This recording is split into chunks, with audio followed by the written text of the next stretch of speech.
ازيكم؟ تعالوا بينا النهاردة هنعمل ألذ وأطعم مربى قشر برتقان. بجد يعني تجربة حلوة جدا، جربوها وهيطلع معاكي تحفة جدا ومش هيمرر معاكي. معاكم أسماء. لو أول مرة تشوفيني لايك واشتراك في القناة. أول حاجة طبعا جبنا قشر برتقان ونقعته من بالليل في مية. طبعا هتقطعيه شرايح بالشكل ده. تمام كده. بعد كده هنصفي المية، طبعا سيبناها لمدة ليلة كاملة يا جماعة. وبعد كده هتصفيه طبعا من القشر ده علشان نطلع المرارة بتاعته كده. تمام.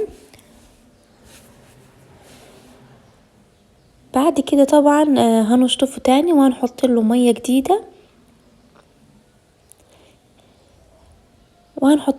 جديده، وبعد كده هنحطه على النار. طبعا تزودي كميه الميه. شايفين اول ما ياخد غلوه معانا، شايفين اللون الاصفر ده اللي بيطلع، دي المراره بتاعه البرتقال بتاعه القشر. هنصفيها كمان